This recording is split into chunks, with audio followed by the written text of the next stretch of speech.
O amor de Cristo unifica os contrários e isso nós já sabemos, como já vimos lá em Gálatas. Mas agora vamos para um exemplo pessoal, na prática, a união entre um escravo ladrão e o seu senhor. E ainda mais, em pé de igualdade. Será que o cristianismo se preocupa com os problemas sociais? Será que o evangelho pode ser mais atual que muito movimento social e até mais eficiente dos que existem por aí? É o que vamos ver nesse vídeo. Olá pessoal, tudo bem? Eu sou o Vitor Cavalier, seja bem-vindo a esse vídeo e hoje nós vamos falar sobre a lição 13 da Escola Dominical, que tem como título Restaurando Relações Quebradas. E aqui nós vamos estudar a carta de Paulo a Filemon. Olha o que é dito no texto áureo. Sim, solicito-te em favor de meu filho Onésimo, que gerei entre algemas. Segundo Edmar Santos, escritor dessa revista, ele vai dizer que Filemon é uma carta em toda a expressão da palavra. Isso porque ela é o único registro particular, a única mensagem particular de Paulo que nós temos registro hoje em dia. Lembrando que ela é conhecida como Carta da Cortesia. Isso porque, pelo estilo com que Paulo escreve, pelo amor, pelo zelo que ele tem na utilização das palavras usadas nessa carta. Essa carta, embora muito curta, ela traz ali várias ideias, vários conceitos e princípios da fé cristã. Os personagens principais são o apóstolo Paulo, Filemon e Onésimo. Cada um desses personagens traz consigo ali uma mensagem especial e é o que nós vamos ver hoje. E antes de você continuar esse vídeo, não se esqueça de se inscrever nesse canal se você não for inscrito. E também deixar um gostei. Assim você vai ajudar a compartilhar esse conteúdo e a divulgar, a comunicar a outras pessoas acerca desse material. Então vamos para o ponto 1, que é cultive bom relacionamento. Assim como qualquer outro escrito de Paulo, Paulo vai deixar bem claro que ele é o autor dessa carta e também o receptor da mensagem, que é, no caso, Filemon. E essa carta não vai tratar ali de nenhum conglomerado teológico pesado, não. Aqui ela vai tratar simplesmente do exercício na fé na prática, a ética cristã no dia a dia. Qual é o exemplo pessoal da conduta cristã? Então vamos lá para o ponto 1.1, que é Paulo, prisioneiro de Cristo. E olha o que é dito em Filemon 1. Paulo, prisioneiro de Cristo Jesus, e o irmão Timóteo, ao amado Filemon, também nosso colaborador. É importante ele lembrar em quais condições Paulo escreveu essa carta. Ele escreveu em Roma, estando na condição de prisioneiro, assim como ele escreve também as cartas de Efésios, Colossenses e 2 Timóteo. É por isso que essas cartas são conhecidas também como cartas da prisão. E Filemon, especialmente com Colossenses e também Efésios, são enviadas através de Tíquico. O autor da lição vai usar a expressão prisioneiro de Cristo. Isso aqui revela como Paulo enxergava o seu ministério. Ele enxergava ali o seu sofrimento, na verdade, como parte do seu chamado e da sua vocação. É importante a gente lembrar ali que mesmo ele estando na condição de prisioneiro, lá em Filipenses nós vamos observar que ele ganhou até pessoas da casa de César, como lembra ali Jimmy Swaggart naquele trabalho missionário dele. O autor vai lembrar aqui Atos 28, 30 ao 31, que é o período ali que mostra a descrição desse tempo da vida de Paulo. Olha o que é dito. E Paulo ficou 2 anos inteiros na sua própria casa, que alugara e recebia todos quantos vinham vê-lo. E lembrando que isso só fortalecia a igreja daquela época e aquela prisão em nenhum momento atrapalhou a obra de Deus. E olha o que ele vai falar, lá no versículo 31.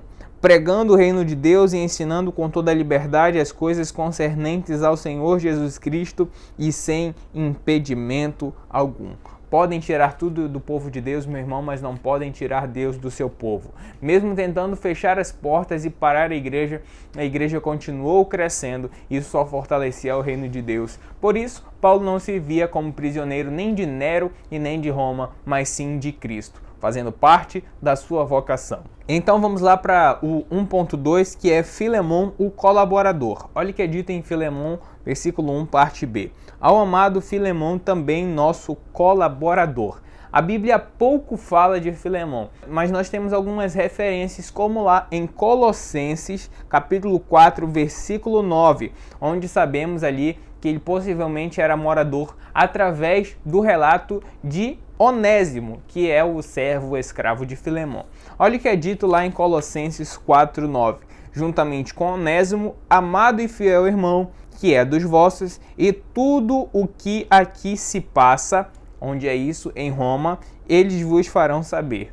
Quem? A igreja em Colossos. Isso é muito importante. E sabemos também um pouco sobre a vida de Filemão por ser um colaborador, um ajudador da obra. Filemão se converteu ao evangelho através da vida de Paulo, mas não parou por aí. Ele continuou colaborando com o evangelho financeiramente.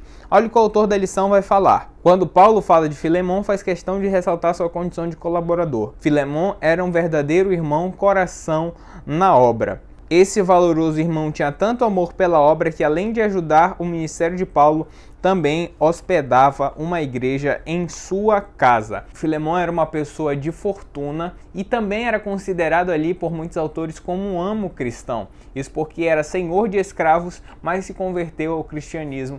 E a gente daqui a pouco vai falar sobre essa relação. Olha o que é dito aqui no 1.3. Célula missionária na casa, Filemão 2. E a irmã Áfia e Arquipo, nosso companheiro de lutas, e a igreja que está em tua casa.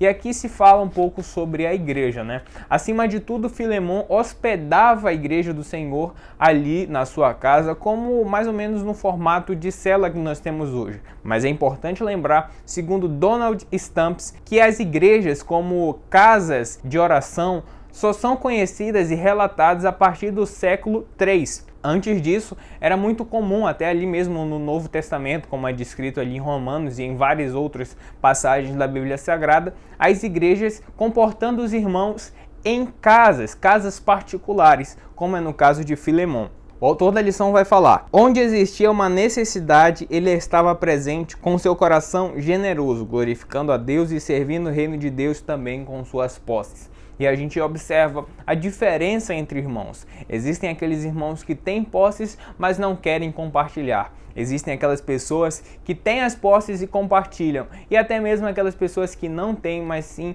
ali doam tudo o que têm para o reino de Deus. Olha o que o autor da lição vai falar. O reino de Deus é bastante enriquecido quando cada membro do corpo de Cristo se coloca à disposição como propagador da fé, utilizando-se de todos os recursos e habilidades que Deus lhe tem dado. O ser humano é incrível porque ele pode compartilhar as suas qualidades e beneficiar as deficiências da outra pessoa que está do seu lado, e ali ele se encaixa e fortalece a igreja de Cristo. E esse é o significado da palavra congregar. Congregar, acima de tudo, é agregar como um bando, como um rebanho de ovelhas indo sobre uma direção. E isso é o corpo de Deus, estando juntos com um propósito e se fortalecendo, ajudando um ao outro nessa proposta de vida e de reino de Deus. Olha o que o autor ainda vai falar. Os estudiosos sugerem que a irmã Áfia, ou, segundo outras traduções, Afia,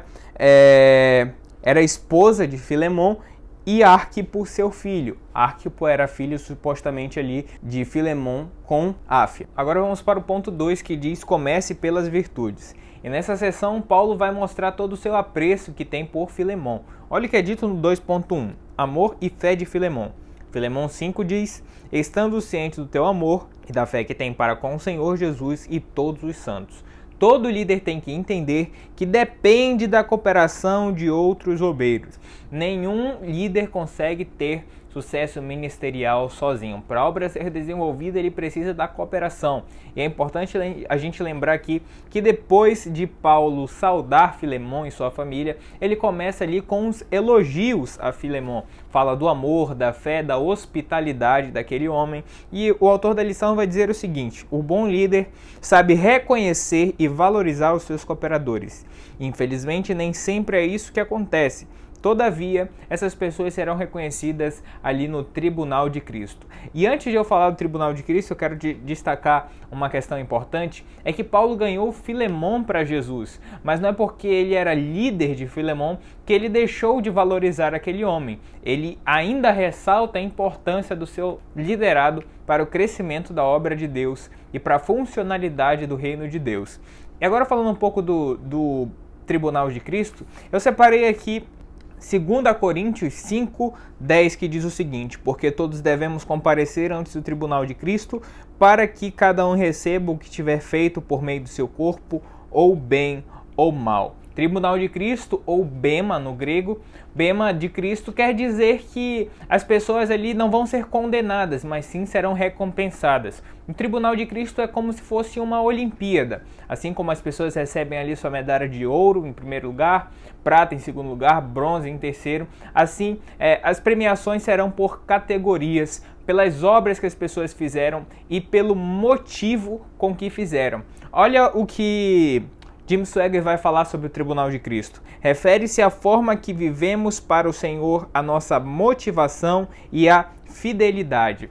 Esse Tribunal de Cristo, com exemplo, será mais ou menos assim. Por qual motivo você levou sopa para o mendigo? Foi para mostrar nas redes sociais, tirar foto e para divulgar, para aumentar seu ego? Ou foi para ajudar aquela pessoa? Por que você cantava? Por que você ministrava na igreja? Por que você louvava? Era para Deus ou era para se aparecer? Quais eram as suas motivações? O que você fez aqui na terra? Lembrando que o Tribunal de Cristo não é por cargos. Não é o pastor que vai receber mais do que a ovelha. Não é o auxiliar, o diácono que vai ser recompensado da forma maior. Não é por nossa posição, mas sim pelo que fazemos. E lembrando que assim é que funciona no reino de Deus. E se você não foi reconhecido aqui na terra, não se preocupe, porque Deus te recompensará lá no céu. E se você recebe galardão aqui na terra, já saiba que lá no céu você não vai receber. Então vamos para o 2.2, que fala sobre o trabalho de Filemão na igreja. Olha o que é dito em Filemão 7. Pois, irmão, tive grande alegria e conforto no teu amor, porquanto o coração dos santos tem sido reanimado por teu intermédio. O autor vai dizer o seguinte: é sabido que conduzir uma igreja local não é coisa simples.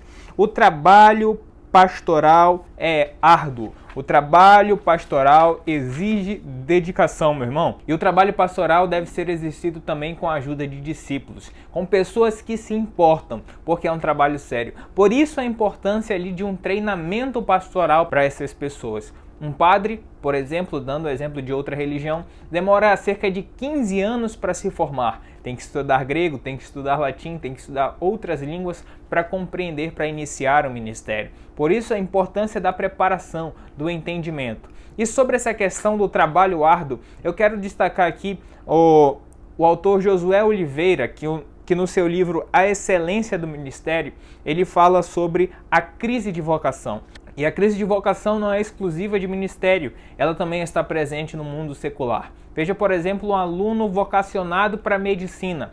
Ele vai ter que enfrentar anos de estudos realmente difíceis. Ele vai ter que enfrentar uma faculdade que tem um custo elevado. Ele não conquistará aquele diploma de maneira fácil, ele vai ter que se sacrificar em algum momento. E muitos param na metade do caminho, porque não querem pagar o preço da vitória. E da mesma forma acontece, meu irmão, em questões ministeriais. As crises vocacionais acontecem com muitos pastores, com muitos bispos, apóstolos, que seja, acontecem por conta de tentações que vêm do mundo, por conta de ataques, por conta de calúnias, por conta de realmente intrigas, às vezes vindo dos próprios membros da igreja. E muitos pastores não têm essa estrutura e findam caindo, findam perecendo. É importante a gente lembrar que a coroa dos homens é de espinho, que o trono é uma cruz e que os pastores têm que saber lidar com essas questões e superar todas essas, porque Jesus está ao seu lado nessa liderança e se foi ele que te deu esse chamado, ele vai te ajudar em cada momento dessa etapa. Que Deus te abençoe e que você seja um homem guiado pelo Senhor e não pereça nesse momento de crise, porque o Senhor vai te ajudar. Agora vamos aqui para o 2.3, que diz o seguinte: pedida em nome do amor. Olha o que é dito em Filemão 9. Prefiro, todavia, solicitar em nome do amor, sendo o que sou, Paulo, o velho, agora até prisioneiro de Cristo Jesus. Gente arrogante é fácil de identificar. Se você quer saber quem é um homem, veja como ele trata os seus inferiores e não os seus iguais. Paulo tinha toda a autoridade, era apóstolo, era líder da igreja, era idoso, cerca de 63 anos de idade ali no período do seu primeiro encarceramento. Mas em vez de ordenar Filemon, ele faz uma súplica. Ele não obriga, mas por amor, ele fala: peço-te por amor, uma expressão que deve moldar as relações dos seres humanos e da igreja principalmente. A gente entende na vida de Paulo que a humildade é melhor do que a arrogância. Você ganha muito mais moscas com um favo de mel do que com um barril de fel. Mas vai ter aquelas pessoas dizendo: ah, mas no meu tempo, ah, na minha época. Você já deve ter dirigido o carro, não é verdade? Você sabe que o para-brisa é grande e o retrovisor é pequeno. Isso porque passado só serve de orientação, mas existe muita gente, até mesmo na igreja, que tenta levar a sua vida com um retrovisor grande. Fica lembrando lá no passado, Paulo, mesmo com 63 anos de idade, tinha a cabeça de gente nova. Paulo não tem cabeça velha, por mais que tenha cabelos brancos. Paulo não mudou tudo na sua vida, mas mudou o que foi necessário. Ele sabia do valor de tratar bem as pessoas. Paulo sabia que ele poderia ensinar sem humilhar e orientar sem ofender. Paulo entendia muito bem como funcionavam as relações dos seres humanos. Não é porque ele era líder que ele tinha que ser autoritário. Ele também fazia parte da mesma igreja e do mesmo corpo, portanto deveria tratar muito bem as pessoas. Que nós possamos fazer assim também nas nossas relações. Agora vamos para o ponto 3, que é: seja um pacificador. Lembrando aqui que Paulo faz uma solicitação a Filemon e não dá uma ordem. É importante a gente dizer que em toda relação, seja no trabalho, seja na família, é importante ter o amor e o respeito. E principalmente no seio cristão, onde o amor é o maior expediente. Então vamos lá para o 3.1, que diz: um escravo livre em Cristo. Filemon 11 é dito: ele antes te foi inútil, atualmente, porém, é útil a ti e a mim. Lembrando aqui que Onésimo era um escravo que fugiu e levou ali algum dinheiro do seu senhor, até mesmo segundo outros autores, ele levou alguns bens do seu senhor e tornou, claro, um escravo inútil. Deu até um mau exemplo para outros escravos que estavam ali, mau exemplo entre aspas, né? Porque ninguém deve ser proprietário de escravo nenhum. Mas continuando aqui nesse sentido, ele chega a Roma e o evangelho de Cristo chegou até a vida desse escravo pela vida de Paulo e ele se converte. É interessante que o nome Onésimo, o termo Onésimo, significa útil, ou até mesmo, segundo outros autores, benéfico. É interessante que ele se torna totalmente o oposto disso, mas com a conversão ele volta a ser útil. E lembrando, olha que o versículo 11 vai falar: útil a ti e a mim. É interessante, segundo Pirman vai dizer que até mesmo Paulo queria que Onésimo ficasse com ele para pregar ali, né, e para servir de ajudador naquela situação de escravo, de prisioneiro, para falar para as pessoas, Paulo estando naquela situação. Mas não é o que acontece. Paulo pede para que Filemon aceite novamente aquele escravo. Então agora vamos para o 3.2, que diz o seguinte: pacificação entre Filemon e Onésimo. O versículo 15 vai dizer o seguinte: pois acredito que ele veio a ser afastado de ti temporariamente, a fim de que o recebas para sempre. Como foi dito, Onésimo foi um escravo que trouxe um prejuízo a Filemon. Ele fugiu, levou consigo alguns bens ou determinado dinheiro, mas se converteu no meio do caminho e agora estava voltando. Mas, embora esteja convertido, ele ainda estava debaixo de uma condição social de escravo. E olha que Meyer Pirman vai falar: embora Onésimo tenha se arrependido de seu pecado, havia uma necessidade de restituição, o que somente podia ser cumprido pelo regresso do escravo à submissão do seu amo. E lembrando, o escravo que furtava, que fugia, que dava prejuízo para o seu patrão, ou estava sujeito ali a um castigo, até mesmo uma crucificação, a morte. Ou seja, a gente tem que lembrar que a situação de Onésimo não era fácil. E as pessoas podem dizer: tá vendo? A Bíblia corrobora ali e vai a favor da escravidão. ou essas pessoas não interpretam a Bíblia, não leem a Bíblia, ou elas estão muito mal intencionadas com esse discurso. Aí são essas mesmo que vêm dizer, precisa atualizar a Bíblia. Meu irmão, não precisa atualizar nada. Você que tem que ler a Bíblia direito e se converter. E tem que ter o entendimento que a palavra de Deus é completa. Segundo vários autores, essa carta de Filemon é a maior prova que o Evangelho se preocupa com os problemas sociais. Sabe o que Paulo vai dizer? Receba Onésimo, Filemon, agora não mais como escravo, mas como irmão. Numa sociedade que não se importava com o escravo, Paulo resolve o problema em pelo menos uma família. Sabe por quê, meu irmão? Paulo manda Onésimo voltar para Filemon, porque o Evangelho transforma por amor e não pela força, e não pelo ódio. Jesus não traz uma revolução sangrenta. Jesus traz uma revolução pelo amor, pela libertação, pela voluntariedade, pela entrega de si mesmo.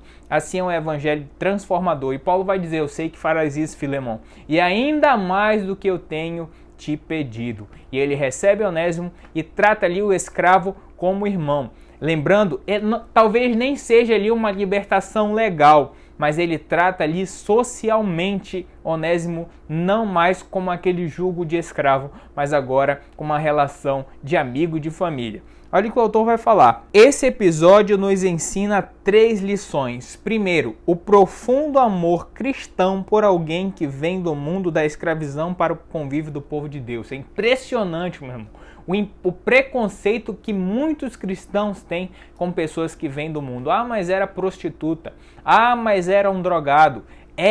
Agora se transformou, agora é uma nova vida. E a gente tem que aceitar essas pessoas e tem que ajudar essas pessoas a caminhar no reino de Deus. O que ela era, já foi. Se fosse por isso, nem você nem eu merecíamos o Senhor, porque nós também éramos pecadores. E agora vamos lá. O efeito remedor da morte vicária de Cristo que pagou a nossa dívida e nos tirou da escravidão, nos tornando filhos e herdeiros da bênção do reino do nosso Pai. É importante lembrar que o exemplo ali de Paulo, Onésimo e Filemon é a mesma relação de Cristo com a igreja e com Deus. Paulo se colocou no lugar ali de Onésimo, ele fala, recebe Onésimo como estivesse recebendo a mim. Assim como Cristo fez com a igreja. Só que Cristo não fez assim, se como eu fosse o homem, ele se tornou o homem. Ao mesmo tempo que ele era Deus, ele era homem e veio ao mundo e morreu em nosso lugar. Tanto é que ele fala assim, Deus meu, por que me desamparaste? Ele sente uma sensação de abandono de Deus. Ele sente uma sensação de inferno, que é a sensação que o pecado nos traz. Esse é o resultado do pecado, o inferno e a morte. E Jesus sentiu, não como se fosse homem, mas em nosso lugar. E agora vamos para o C, que é a questão do perdão, que é um dos pilares do Evangelho da Graça. O perdão é um instrumento da cura para o agredido, assim como o agressor. Tanto Onésimo como ali Filemon estariam em uma condição de igualdade e de unidade. Onésimo que traiu e Filemon que foi traído. Nenhum ali agora tinha contenda, mas todos estavam bem e assim deve ser a vida do cristão. Por mais que tenha ali determinadas contendas em algum período da sua vida, ele vai tentar tratar bem e viver em paz. Esse é o maior exemplo. E agora vamos para o 3.3, que é pedido final e bênção. Filemon 21 diz o seguinte: certo como estou da tua obediência, eu te escrevo sabendo que farás mais do que eu estou pedindo. E agora o prisioneiro de Cristo vai encerrar a carta da mesma maneira como ele começou, elogiando Filemon. Paulo sabe daquele conceito universal. Elogie em público, mas critique em particular. Paulo sabia de reconhecer as qualidades da pessoa. Sabia que a igreja poderia ter fofocas, poderia ter intrigas, poderia ter discussões, dissensões e diferenças de ideias. Mas ele entendia que a igreja também tinha a sua beleza, tinha também as suas qualidades. E Paulo conseguia reconhecer nos seus liderados. O autor da lição vai falar o seguinte: Filemon parece ser obreiro cooperador, que todo pastor gostaria de ter.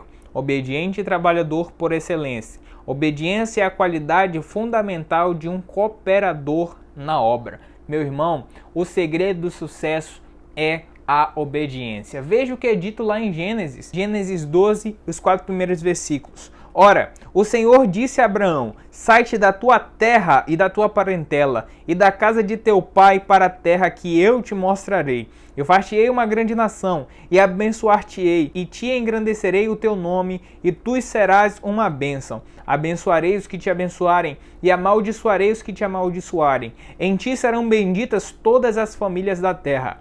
Assim partiu Abraão como o Senhor lhe tinha dito. Meu irmão, aqui nós temos dois pensamentos bíblicos sobre a ideia de bênção. Primeiro, felicidade humana, e segundo, o bem de Deus, que é a fonte. Muitas pessoas têm a compreensão que ou Deus só abençoa materialmente ou Deus abençoa espiritualmente. E não é o que acontece. Deus promete bênçãos materiais e espirituais para Abraão. Olha o que é dito aqui: eu vou engrandecer o teu nome. Ou seja, está falando do mundo, está falando que Deus vai colocar ele em uma posição grande, o homem, Abraão, em uma posição grande aqui no mundo secular. E depois ele vai dizer assim: vou fazer de você uma grande nação. Ou seja, bênçãos do aspecto da vida humana. Mas agora veja, a questão espiritual. Em ti serão benditas todas as famílias da terra, que é repetido em Paulo lá em Gálatas. Sabe como todas as famílias da terra foram abençoadas através de Abraão? Na vida de Jesus, no sacrifício de Jesus. E sabe como Abraão recebeu essas bênçãos? Obedecendo ao Senhor. Obedecendo a ordem de Jesus sem questionar. Esse é o segredo do sucesso. Meu irmão, nem Jesus deixou de praticar esse princípio da obediência. Jesus se submeteu à vontade do seu Pai, que é Deus, e por isso nós recebemos a maior bênção de todos os tempos, que é a salvação e a remissão dos nossos pecados. Mas, assim como a bênção traz prosperidade, também a desobediência traz a maldição para as nossas vidas. É só você observar: quem é obediente no trabalho é abençoado pelo patrão. O filho que é obediente ao pai é amado e é abençoado pelo pai. Portanto, vamos praticar esse princípio da obediência, sobretudo debaixo da vontade de Deus. Agora, se o pastor fizer igual aquele pastor lá fez com aquela ovelha do seu rebanho, que disse assim: vem e adultera comigo, e aquela mulher foi e o abestado do marido aceitou, você está escutando ordem que não é de Deus, que não está na Bíblia. Se está contra a Bíblia, não obedeça. Mas se está baseado na Bíblia, certamente é para te abençoar e para te fazer prosperar aqui na terra. Olha o que diz aqui. Há um provérbio no ciclo militar que diz: obedecer é tão nobre quanto comandar. Um bom líder é sempre um bom servo. Olhe para Jesus. Jesus é o maior exemplo de obediência. Filemão era discípulo, cooperador e amigo de Paulo, os interesses de toda a igreja como um corpo e a pessoa de seu pai na fé. Esse amoroso irmão tinha bens, mas o seu coração sempre estava na obra de Deus e no reino de Deus. O autor da lição vai terminar aqui concluindo: não há caso perdido para Jesus. O evangelho transforma um ladrão em um irmão perdoado, livre, salvo e útil. Querido, é importante a gente dizer que nenhum trabalho social transforma o indivíduo quanto o evangelho. Isso é uma experiência científica dentro das prisões. Faz um teste. Quando um pastor joga uma Bíblia Sagrada no meio de uma penitenciária, cria-se automaticamente a ala dos crentes. E você sabe onde os carcereiros querem trabalhar? Nessas alas dos crentes, porque dá menos trabalho. Porque as pessoas são transformadas. E a maioria das pessoas que saem dali, depois que se convertem dentro da cadeia, nunca mais vão cometer crimes, porque elas têm uma transformação e um renovo de vida. Não se tornam cidadãos melhores, tem realmente ali uma mudança, são novas criaturas. Diferente de você jogar um livro de filosofia. Experimenta jogar um livro de filosofia numa cadeia para ver se acontece a mesma coisa. Não acontece. Agora joga um Novo Testamento com as palavras de Jesus para ver quantas pessoas vão ser libertas e transformadas. Portanto, meu irmão, o evangelho transforma. Vamos valorizar isso. Não é o Estado que tem que mudar, é o indivíduo, é a pessoa. E acredite nesse evangelho. Não tenha preconceito com as pessoas.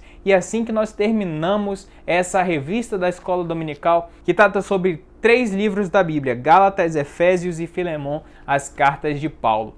E antes de você sair, não deixe de deixar o seu gostei. Se você não é inscrito, se inscreva nesse canal. Olha o que a aplicação pessoal fala. Quando alcançados e transformados pelo Evangelho de Cristo, podemos passar a vivê-lo de forma plena, em valorizando mais pessoas que coisas e sendo mais que aquilo que possui, e assim sempre atuando como pacificadores de relacionamentos. Fazer avançar o reino de Deus. Querido, que Deus abençoe sua casa e sua família, que você seja próspero e nos vemos na próxima revista. Amém.